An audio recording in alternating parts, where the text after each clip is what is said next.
बंधुओं, दामोदर मास चल रहा है। इसको कार्तिक मास, दामोदर मास दोनों नाम से जाना जाता है। इसी दामोदर मास की ये लीला है, इसको दामोदर लीला कहते हैं। ठाकुर जी आज प्रातःकाल उठकर के यशोदा मैया की गोद में जाके बैठे और कुछ लीला कर रहे थे। पता नहीं ठाकुर जी ने, जैसी मैया ने दूर गई सो ठाकुर जी ने एक मटकी फोड़ दी। वो मटकी यशोदा मैया की पर सास के जमाने की। मैया बोली, लाला बाहर तो उधम मचावे, घर में मचान लगो। आज यदि याकू दंड नहीं दियो तो उदमी है जाएगो। यशोदा मैया पीछे पीछे भागी छड़ी लेके। जैसे तैसे ठाकुर जी पकड़े और ऊखल से बांध दिए। कहमे कि ठाकुर जी बहुत देर तक तो बंधे नहीं। मैया ने खूब बड़ी बड़ी रस्सी लाई, लेकिन सब रस्सी छोटी पड़ जाए। क्यों? यहां आध्यात्मिक भाव प्रकट हो जाता है कि परब्रह्म को कोई नहीं बांध सकता। किसी में सामर्थ्य नहीं कि वो जगत नियंता जगदाधार को बांध सके। लेकिन यशोदा मैया के मुखमंडल पर जब प्रश्वेत के बिंदु ठाकुर जी ने देखे, पसीना आ रहा है, तो अपने भक्त के प्रति ठाकुर जी प्रेमी हो गए, सहज हो गए, वात्सल्य आ गया ठाकुर जी के हृदय में। जैसे ही ठाकुर जी के हृदय में प्रेम अपने भक्त के प्रति प्रकट हुआ, सो ही ठाकुर जी उस रस्सी में बंध गए। दामोदर, उदर में जो रस्सी को समेट रहे थे बार बार, इसलिए उनका नाम पड़ा दामोदर। यही दामोदर मास है। तो ये दामोदर मास इसलिए श्रेष्ठ माना जाता है कि इस मास में ठाकुर जी अपने भक्त के सहज सरल प्रेम पर भी मोहित हो जाते हैं और उसके अधीन हो जाते हैं, उसके भाव में बंध जाते हैं। इसलिए इन दामोदर मास में की गई भक्ति साधना, और सबसे बड़ी बात बंधुओं, प्रेम साधना, ठाकुर जी उसको स्वीकार करते हैं। इसलिए दामोदर मास बहुत श्रेष्ठ है। इसलिए आप सबसे प्रार्थना, आप सबके लाल जी को खूब प्रेम करियो, खूब प्रेम भाव प्रस्तुत करियो एक मास पर्यंत। वैसे तो एक मास पर्यंत तो शुरुआती लोगों के लिए है, पर एक मास पर्यंत नहीं, फिर तो जीवन मास पर्यंत, जीवन पर्यंत प्रेम प्रदान करो। ठाकुर जी बंध गए। यशोदा मैया बोली, आज ना तो कोई रोटी मिलेगी ना माखन मिलेगा, चल खड़ो रहे यहीं पे, बहुत उधम मचावे। ठाकुर जी सरक सरक के आगे गए तो दो वृक्ष यमलार्जुन के खड़े थे। जैसे ही बीच से निकले, दोनों वृक्ष टूट के गिर गए।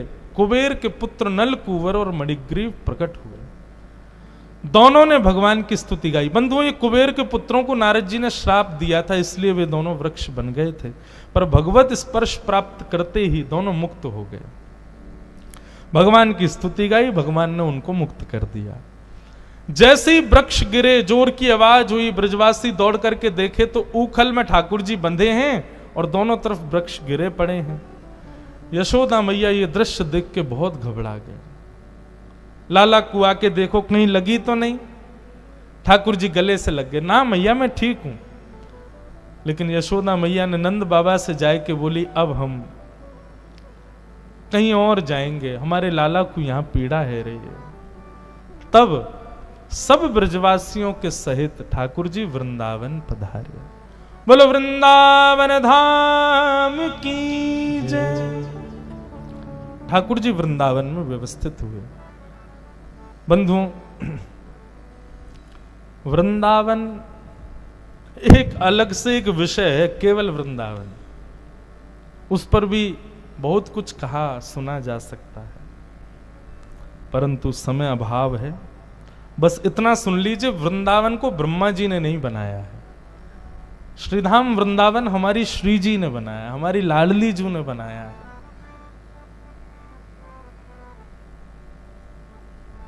वृंदावन के कई अनंत रसिक जन सब भाव व्यक्त करते हैं। इसलिए मैं एक वृंदावन रसामृत करके एक पद बनाया, मैं गाता हूं हमारे वृंदावन के सप्तनिधियों को प्रणाम करने के लिए।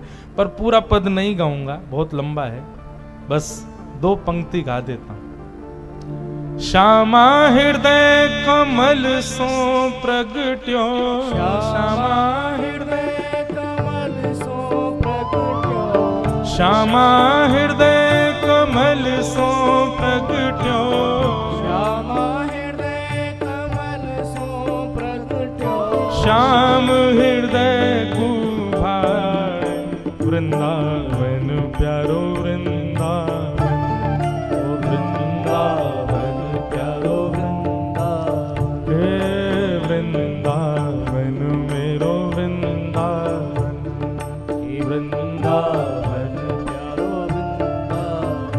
श्यामा हृदय कमल सो प्रगट्यो, श्यामा हृदय कमल सो प्रगट्यो, और श्याम हृदय तू भाई वृंदावन प्यारो वृंदावन,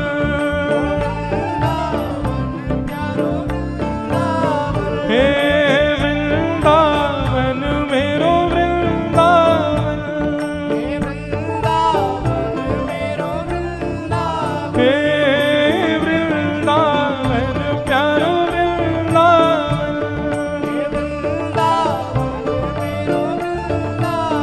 ओ वृंदावन प्यारो वृंदावन,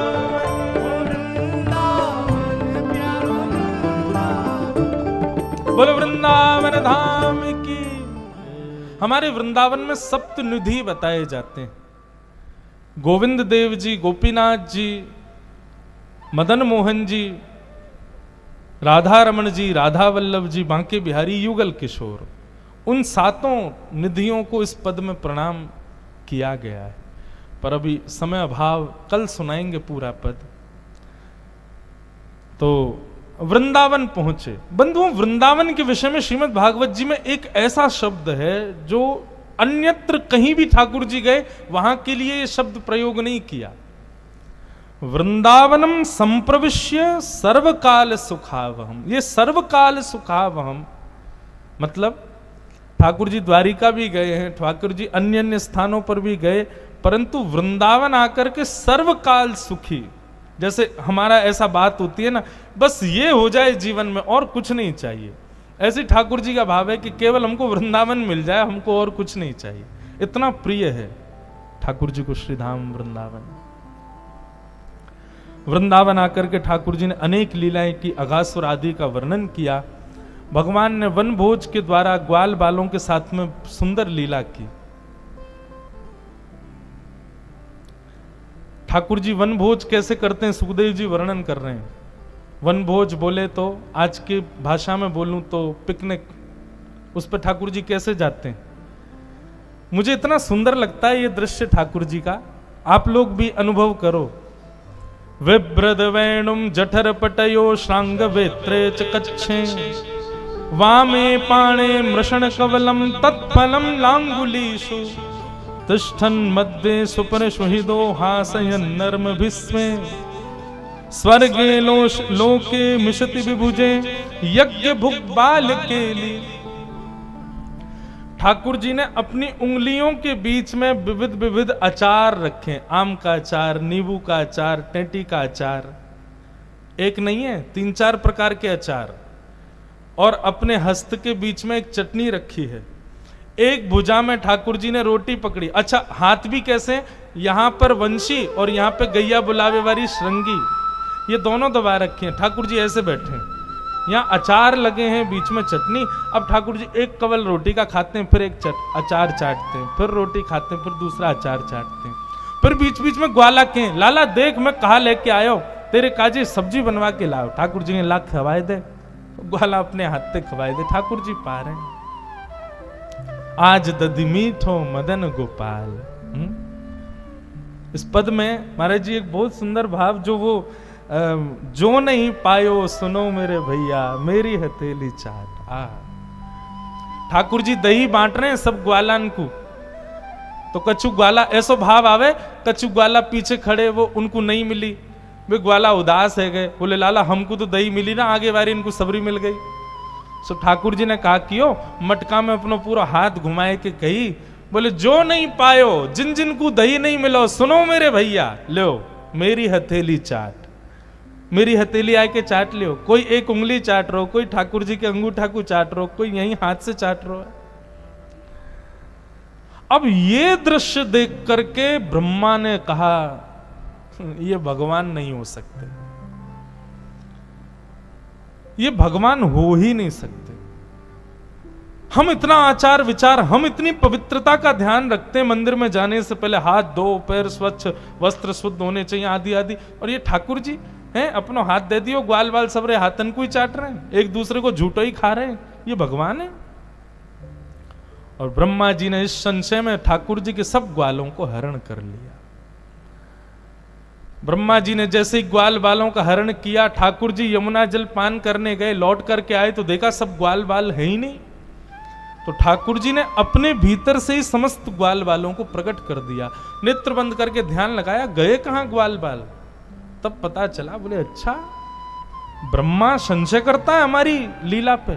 सोचो बंधुओं, ब्रह्मा का एक मुख नहीं है, चतुर्मुख है ब्रह्मा। मतलब हमारे पास 2 आंख हैं, ब्रह्मा के पास में 4 मुख हैं, सब में 2-2 आंख, सब में एक एक बुद्धि। फिर भी ब्रह्मा ठाकुर जी की लीला को चकित हो गया, तो हम क्यों नहीं होंगे? हमारे हृदय में संशय क्यों नहीं आएगा? ब्रह्मा की आ जाता है। ठाकुर जी ने ग्वाल बालों को अपने रूप में ही प्रकट कर दिया और ठाकुर जी अपनी लीला करने लगे। ब्रह्मा जी सोचे, अब वो बहलूपिया कृष्ण रो रहा होगा अपने ग्वाल बालों की याद में, देखूं तो सही। नीचे आके ब्रह्मा जी ने देखा तो जितने ग्वाल बालों का हरण किया वो सब घूम रहे थे। ब्रह्मा जी बोले, ओहो बहुत बड़ी मिस्टेक हो गई है। तो सोचे भगवान से क्षमा मांगूं, लेकिन ऐसे नहीं, ग्वाल बालों को पहले ब्रह्मलोक से ले आऊं फिर क्षमा मांगूंगा।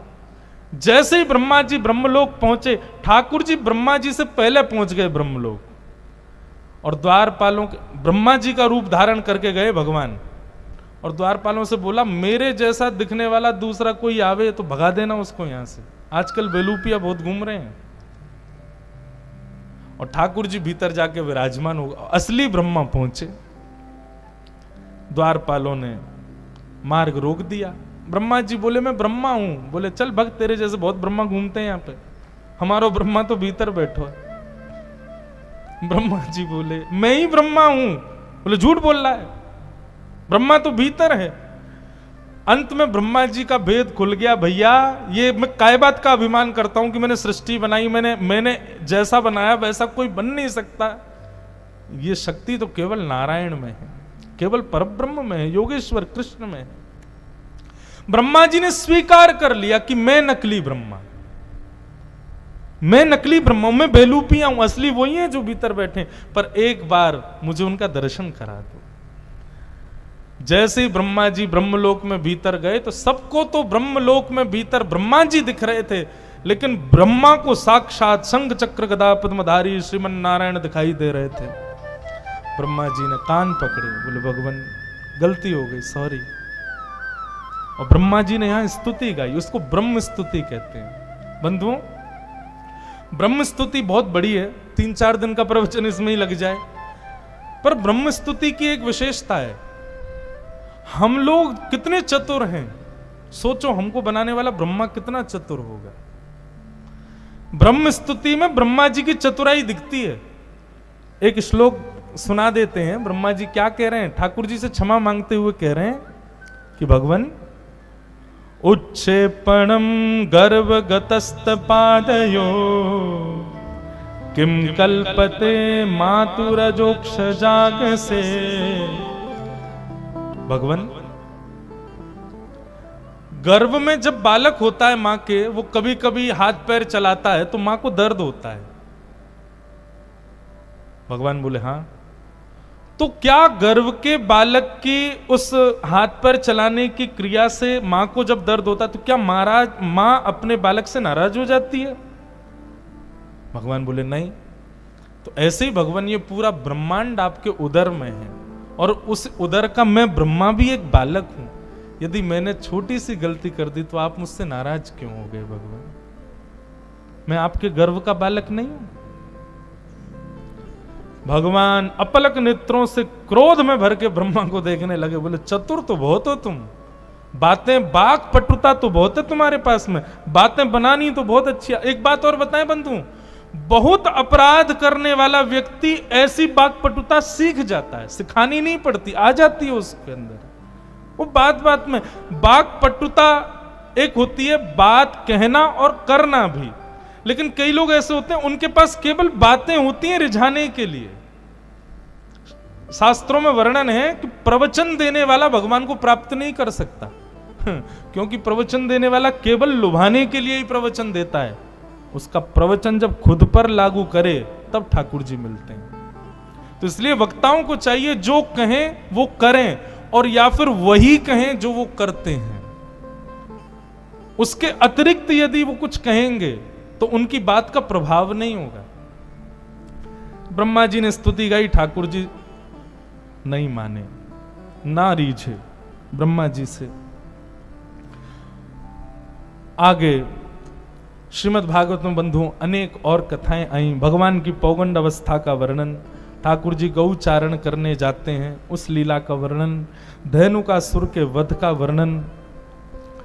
श्रीमद् भागवत में फिर आगे ऋतुओं का वर्णन करते हुए वेणु गीत का वर्णन किया। बहुत सुंदर है वेणु गीत। बरहा पीडम नटवर वपु कर्णयो कर्णकारम विव्रद वासः कनक कपिसं वैजयन्तीं चमाला रन्ध्रान् वेणुवधर सुधया पूरयन् गोपवृन्दै वृन्दारण्यं स्वपदरमण प्राविशद गीत कीर्ति। वेणु गीत का एक अगर मैं आज की भाषा में नाम लूं तो लाइव टेलीकास्ट। मतलब ठाकुर जी वन में जाके वंशी बजाते हैं और उस वंशी को अपने अपने घर में बैठी गोपियां जब सुनती हैं तो सबके नेत्र बंद हो जाते हैं, और गोपियां जैसे ही नेत्र बंद करती हैं तो प्रत्यक्ष किलोमीटरों दूर ठाकुर जी वन में जो लीला कर रहे होते हैं वो गोपियों को दिखने लग जाती है। ये वेणु गीत है। ऐसे वेणु गीत का वर्णन किया गया। आगे गोपियां सब कात्यायनी पूजा करती हैं, भगवान को पति रूप में मांगती हैं, उसका वर्णन किया। भगवान ने कालिया नाग को यमुना से मुक्त करके भगाया। ये सब कथाएं आई। 2 बार अग्नि का पान किया, दावाग्नि का पान किया। मथुरा की गोपियों पर भगवान ने कृपा की। इस प्रकार सब भाव यहां सुनाए गए। और अब प्रारंभ होती है गोवर्धन पूजा। आज ठाकुर जी वन विहार करते हुए गायों के साथ जब वापस आए तो सब घरों में 56 भोग बन रहे हैं। ठाकुर जी ने जाए करके नंद बाबा से पूछी, बाबा ये 56 भोग क्यों बनाए जा रहे हैं? तो बाबा ने कही, बोले लाला हम सब किसान हैं और हमारे देवता इंद्र हैं। साल में एक बार हम इंद्र की पूजा करें तो इंद्र हमारी पूजा से प्रसन्न होकर अतिवृष्टि, अनावृष्टि, ओलावृष्टि इन सब पर नियंत्रण रखते हैं, तो हमारी खेती बाड़ी बढ़िया चलती है। भगवान बड़े लॉजिकल हो गए यहां पे। ठाकुर जी बोले, हैं इंद्र अकेला चाहे तो ही खेती बढ़िया चलती है? कहो पिताजी अगर सूर्य अंतर्धान हो जाए तो, सूर्य कभी प्रकाश ही नहीं दे तो खेती हो जाएगी? नहीं होगी। तो पिताजी इंद्र के संग संग सूर्य की भी पूजा करनी है। और पिताजी एक और बात, इंद्र की पूजा सूर्य की पूजा करेंगे, कहीं पवन देव नाराज हो जाएं, वो बहना बंद कर दें तो खेती होगी? बोले नहीं, तो इसलिए पवन देव की भी पूजा करो। और हाँ पिताजी इंद्रदेव, पवन देव, सूर्य देव ये तीनों की पूजा हुई और कहीं वरुण देव सूख गए तो फिर क्या होगा? उनकी भी पूजा करो। और पिताजी रात्रि में चंद्रमा अंतर ध्यान हो गया तो, चंद्रमा यदि शीतलता नहीं देगा तो भी वनस्पति खराब हो जाएगी, चंद्रमा की भी पूजा करो। बोले लाला तू कहनो का चाह रहा है? बोले मैं ये कहना चाह रहा हूं पिताजी 33 कोटि देवता हैं, सबकी सहायता से ही पृथ्वी चलती है, किसी एक देव की कृपा से नहीं होता सब। देव देव आलसी पुकारा, जो देवताओं के भरोसे पड़ा रहता कर्म नहीं करता वो आलसी है। पिताजी हमारे कर्म में अधिकार है हमको सुख दुख देने का, देवता नहीं करते कुछ भी। हाँ देवताओं को भजा जाता है, पूजा जाता है ताकि देवता सहायक रहें, पर कार्य सिद्ध देवता करें ये गलत है। कार्य की सिद्धि देवता नहीं करेंगे, वो तो हमको ही करना पड़ेगा। और पिताजी एक देव को पूजोगे तो दूसरा नाराज होगा, दूसरे को पूजोगे तो तीसरा नाराज होगा, ऐसा करो ना कि सब देवता प्रसन्न हो जाएं। बोले वो कैसे होगा लाला? बोले जड़ में पानी डालो पूरा वृक्ष हरा भरा हो जाता है। ठीक वैसे ही 33 कोटि देवताओं के मूल आधार श्रीमन नारायण हैं और वही हमारे ब्रजमंडल में श्री गोवर्धन नाथ के रूप में विराज रहे हैं। साल में एक बार पूजा करनी है, 56 भोग लगाना है तो उनका लगाओ, वे सब देवताओं के मूल हैं। उनको प्रसाद लगाने से, उनको पूजन करने से सब देवता तृप्त हो जाते हैं। चलो गोवर्धन। ब्रजवासी सब बोले बोले लाला कहीं तेरे देवता को पूजवे ते इंद्र नाराज है गयो तो? बोले हमारे गोवर्धन नाथ के हाथ बहुत बड़े हैं, रक्षा करेंगे। कुछ ब्रजवासी बोले बोले लाला ऐसो हमें कहां मिलेगो गोवर्धन की पूजा में जो आज तक इंद्र की पूजा में नहीं मिलो। ठाकुर जी बोले आपने इंद्र के कभी दर्शन किए? बोले नहीं। हमारे गोवर्धन नाथ प्रकट होंगे, दर्शन देंगे, चलो। और इस लोभ में सब ब्रजवासी ठाकुर जी के संग गए। बंधुओं, ठाकुर जी ने क्या किया पता है? ब्रजवासियों को लेकर के एक श्रेष्ठ स्थान प्रदान किया, सद्मार्ग प्रदान किया। सब ब्रजवासी गोवर्धन पहुंचे, सबने जाकर के परिक्रमा लगाई, मानसी गंगा से श्री गोवर्धन नाथ का अभिषेक किया। 56 भोग जैसे ही सजाए, सब ब्रजवासी प्रार्थना करने लगे। इतने में ही 4 भुजा वाले श्री गोवर्धन नाथ प्रकट है गए। बोलो गोवर्धन नाथ के। लाओ ब्रजवासियों भोग, लाओ ब्रजवासियों भोग कह करके स्वयं श्रीनाथ प्रकट भये। सब ब्रजवासियों ने अपने घर घर की सामग्री अपने हाथन से जाकर ठाकुर जी को पवाई और ठाकुर जी प्रेम से पा रहे हैं। ब्रजवासी बोले लाला एक बात बता। बोले कहा ये तेरो गोवर्धन नाथ जो है का या को चेहरा तोते बहुत मिल लो, बिल्कुल एक जैसे लग रहे हो दोनों। लाला तेरो चेहरा चो मिल लो या ते? ठाकुर जी बोले अरे तू ना जाने, एक ही गैया को दूध पी मैं और ये गोवर्धन नाथ भी, मैं अपनी गैया चरावे आऊं तो वही गैया को दूध जे पी में, तो एक ही गैया को दूध पीवे के मारे हम दोनों उनको चेहरा एक जैसो है गो है। श्री रामा मधुमंगल बोलो लाला दूध पीवे तो चेहरा एक जैसा थोड़ी होए करे। ठाकुर जी बोले चोना हो गए, एक ही माँ के 2 बालक, बहन भैयान के कभी कभी चेहरा मिले ना, क्यों? बोले एक ही मैया को दूध पियो या हमारे मिले। मधुमंगल बोले लाला बात तो तेरी सांची है, लेकिन या हिसाब से तो फिर बछड़ा को चेहरा हमते क्यों ना मिले? वो बछड़ा भी गैया को दूध पीवे, वहां को चेहरा तो मिले ना हमते। लेकिन बंधुओं सबसे बड़ी बात, ब्रजवासियों से एक चीज सीखो। ठाकुर जी जो कह देते हैं ब्रजवासी उसमें बुद्धि नहीं लगाते। ठाकुर जी कह दें ऐसा तो ब्रजवासी मान जाए हाँ लाला ऐसा ही होगा। यही भक्त को चाहिए। मैंने पहले दिन शायद दूसरे तीसरे दिन कथा में कहा था, भक्ति बुद्धि का विषय नहीं है, तर्क का विषय नहीं है। ठीक है जिज्ञासा होनी चाहिए पर उस पर तर्क नहीं होना चाहिए। प्रेम में तर्क नहीं होता, प्रेम में जिज्ञासा होती है। ब्रजवासी कभी तर्क नहीं कहते, ठाकुर जी जो कहते हैं सहजता से ब्रजवासी सुन लेते हैं। इंद्र को जब पता चला मेरी पूजा बंद हो गई, मैं मूसलाधार मेघों को भेज दिया। और भागवत में तो वर्णन है कैसे मेघमालाएं आई। बोले सांबर्तक ऋतु आ गई, सांबर्तक मेघ आ गए।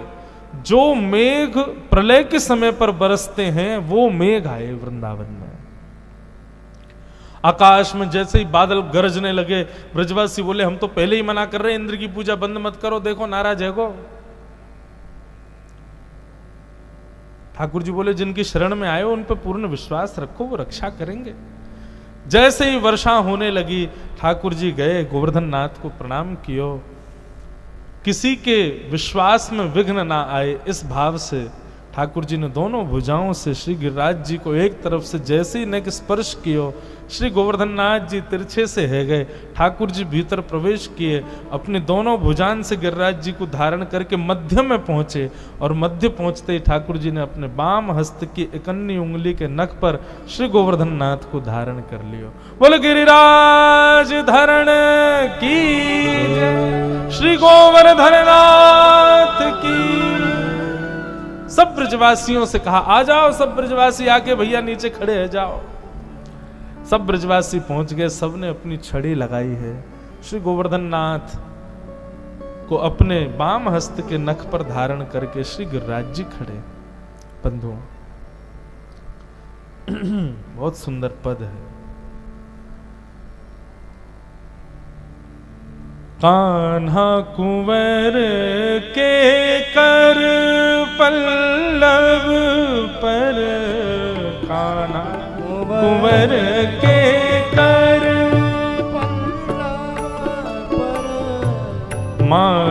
गोवर्धन नृत्य करे, मानो गोवर्धन नृत्य करे।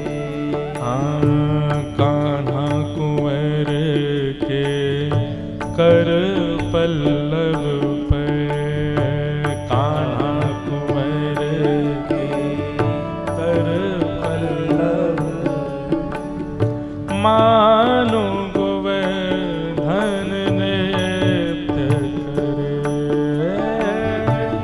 मानो गोवर्धन नृत्य करे। जो जो त्यान उठत मुरली में, जो जो तान उठत मुरली में, तो लालन अधर धरे, तो लालन अधर धरे। मेघ मृदंगी मृदंग बजावे,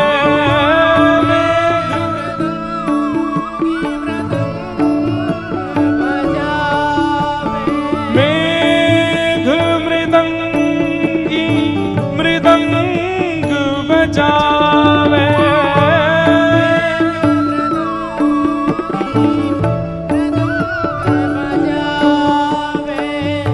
दामिनी दम के मानो दीप जले, दामिनी दम के जो दीप जले। कान्हा कुंवर के कर पल्लव पे, कान्हा कुंवर के कर मानो गोवर्धन नृत्य करे, मानो गोवर्धन नृत्य करे। कान्हा कुंवर के कर पल्लव पे, कान्हा कुंवर श्री नंददास जी का पद है। ठाकुर जी अपने नक पर गिरिराज जी धारण करके खड़े हैं, मानो गिरिराज जी नृत्य कर रहे हैं ठाकुर जी की उंगली पर, कभी यों जावे कभी यों जावे, ठाकुर जी लेके खड़े हैं। कितना सुंदर भाव है। ज्यों ज्यों तान उठत मुरली की, त्यों त्यों लालन अधर धरे। एक भुजा से तो ठाकुर जी गिरिराज जी धारण कर रहे हैं, दूसरी भुजा से ठाकुर जी वेणु बजा नहीं रहे, वेणु अपने आप बज रही है। ठाकुर जी केवल वाकु अपने मुख पे धारण कर रहे हैं, और ठाकुर जी वंशी बजा रहे हैं, गिरिराज जी नृत्य कर रहे हैं, तो मृदंग भी बजने चाहिए। तो बादलों की गड़गड़ाहट बिल्कुल टाइमिंग पे हो रही है, ताल पे हो रही है, मानो ऐसा लग रहा है कि मृदंग बज रहे हो आकाश में। बादलों की गड़गड़ाहट से मृदंग बज रहे हैं, ठाकुर जी की वंशी बज रही है, गिरिराज जी नृत्य कर रहे हैं। दामिनी दम के मानो दीप जले, अंधेरा है तो बीच बीच में जब बिजली कड़कती है तब वो झांकी दिखती है ठाकुर जी की। ग्वाल ताल दे नीको गावे, गायन के जो सुर भरे। ग्वाल ताल दे दे करके नीका नीका गा रहे हैं, सुंदर सुंदर गा रहे हैं, और गाय भी बीच बीच में रम्मा करके मानो स्वर लगा रही है। देत आशीष सकल ब्रज नारी, सब ब्रजवासी आशीष दे रहे हैं, नंद दास के तिमिर हरे। ऐसे नंददास जी को ये भाव है। सब ब्रजवासी ने छड़ी लगाई, मैंने कथा सुनाई, सबन की छड़ी टूट गई। ठाकुर जी ने जैसी उंगली हटाई, ब्रजवासी बोले लाला एक बात तुमको बतानी पड़ेगी, तेरी उंगली में शक्ति कैसे आई? इतना बड़ा गिरिराज पर्वत तेने कैसे उठा लियो? ठाकुर जी बोले हम जय जय, ए मधुमंगल चल प्रणाम कर, जय जय हूं मैं। वो लाला जे बात स्वीकार ना है कि तू जय जय। ठाकुर जी बोले अच्छा एक बात बताओ, जी स्वीकार क्यों नहीं है कि मैं जय जय हूं? तो सब ब्रजवासी बोले लाला तू लाला रहेगो तो केवल हमारो रहेगो, जय जय होगो तो पूरे विश्व को है जाएगो। हमारो लाला पूरे विश्व का ना है, केवल हमारो है, या हमारे तू जय जय ना है। अब सांची बताते ने गिरिराज जी कैसे उठाए। ठाकुर जी के मानो नेत्र सजल हो गए ब्रजवासियों के प्रेम से। ठाकुर जी कह रहे हैं, कछु माखन को बल बढ़ो, कछु गोपन करी सहाय, और श्री राधे जू की कृपा सो मैंने गिरिवर लियो उठाए। कछु तो मेरो माखन को बल आगो मुंह में, और कछु गोपन करी। आप सब गोप ग्वालन ने मेरी सहायता करी। गोप ग्वाल बोले, लाला सहायता तो हम कर रहे, लेकिन छड़ी टूट गई तो हमारी सहायता तो लगी ना। ठाकुर जी बोले, अरे जे सहायता ना है तुम्हारी तो दूसरी सहायता है। बोले कहा? बोले जब गिरिराज बाबा प्रकट भये तो आप सब उनको और मोकू टकटकी लगा के देख रहे, भैया एक जैसे दिख रहे हैं। वह समय आप सब लोगन की ऊर्जा, आप सबन की शक्ति मोह में आ गई, और आप सब ब्रजवासिन की शक्ति से मैंने गिरिराज जी उठाए ली। ये मैंने एक दिन कथा में बताया, ठाकुर जी श्रेय दूसरों को देते हैं, कभी भी श्रेष्ठ करके अपना नाम नहीं, तुम्हारे बलते ही उठाया मैंने। ब्रजवासी बोले, ओ हो, तभी तो हम कहें आजकल घबराहट क्यों आ रही है हमें, हम इतनी जल्दी थक क्यों जाएं, चलते चलते हमारी सांस क्यों फूल जाए, अब तो चली हमारी शक्ति ले गो लाला। महाराज जैसी ठाकुर जी ने ये बात कही, जितने 56 भोग लाए थे सब ब्रजवासी खाने लगे। बलराम जी गए, बोले शर्म ना आ रही है, हमारो लाला खड़ो है, तुम सब रे यहाँ पे जो 56 भोग खा रहे हो। अरे दाऊ दादा तुम्हें ना पता, हम खामेंगे तो शक्ति हम में आवेगी, और फिर हम लाला को देखेंगे तो हमारी शक्ति लाला में चली जाएगी, तभी तो गिरिराज जी उठाएगो। ठाकुर जी आनंदित हो रहे हैं ब्रजवासियों के इस प्रेम से। ये लॉजिकली नहीं है ये बात सही, पर प्रेम के भाव में ये सब कुछ जायज है, और ये प्रेम ही की लीला तो है। सब ब्रजवासी घी खा रहे हैं और फिर लाला को देख रहे, लाला हमारी शक्ति आ रही है तो मैं खूब घी खा के आए हैं। ठाकुर जी बोले, हाँ भैया प्रेम ते खाओ ताकि मेरो बल बढ़तो रहे। श्री राधे जू की कृपा सो मैंने गिरिवर लियो उठायो। ये किशोरी जी की कहा कृपा भाई। बंधुओं एक बड़ी गोपनीय और रहस्य बताऊं, 21 कोस के हमारे 7 कोस के गिरिराज जी के नीचे सब ब्रजवासी खड़े हैं। ब्रजवासी को 2-2.5 हजार थोड़ी थे, लाखों ब्रजवासी थे, सब एक से एक कमर लगा करके खड़े हैं, हिलने की भी जगह नहीं है महाराज। और ऐसी स्थिति में हमारी वृषभानु नंदिनी श्री किशोरी जी राधा रानी वो बिल्कुल ठाकुर जी के सामने ही खड़ी हैं, बिल्कुल सन्मुख ही खड़ी हैं। एक हमारे ब्रज के रसिक कह रहे, बोले ठाकुर जी तो केवल 7 मिनट के लिए उठाए थे गिरिराज जी। 7 मिनट में इंद्र को पता चल गया था कि ये तो श्याम सुंदर है, साक्षात भगवान है, मैं किसकी परीक्षा ले रहा हूं। इंद्र ने जैसे ही मेघ मालाएं थोड़ी कम करी ना, तो ठाकुर जी ने इशारा कर दिया, बोले सुन, जितनों तो पे भंडार है सब बरसात है। बोले क्यों? बोले अरे तू बरसातो रहेगो तो हम यूं ही खड़े रहेंगे, या बहाने से श्री जी देखवे को मिलेंगी, श्री जी को अपलक नेत्रन से देखवे को ये दर्शन प्राप्त होएगो। श्री राधे जू की कृपा सो, अरे राधे जू की कृपा का, राधे जू को देखवे के मारे ठाकुर जी 7 दिन तक यूं ही खड़े रहे ताकि ये दिखती रहे हमको। इसीलिए जयदेव महाप्रभु हमने एक दिन पाठ किया ना गीत गोविंद का, उसमें कहते हैं, अभिनव जलधार सुंदर धृत मंदर श्रीमुख चंद्र चकोर जय जय देव हरे। श्री राधा मुख चंद्र चकोर जय जय देव।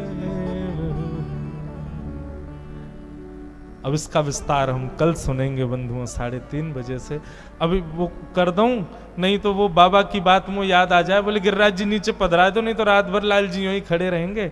7 दिन बाद इंद्र का मान टूटा और ठाकुर जी ने गिरिराज जी नीचे पधरा दिए। बोले गोवर्धन नाथ की, ऐसी रूखी जय नहीं चाहिए, जोर की जय। बोलो गोवर्धन नाथ की, गिरिराज धरण की, श्याम सुंदर श्री यमुने महारानी की, श्रीवल्लभाधीश की जय जय श्री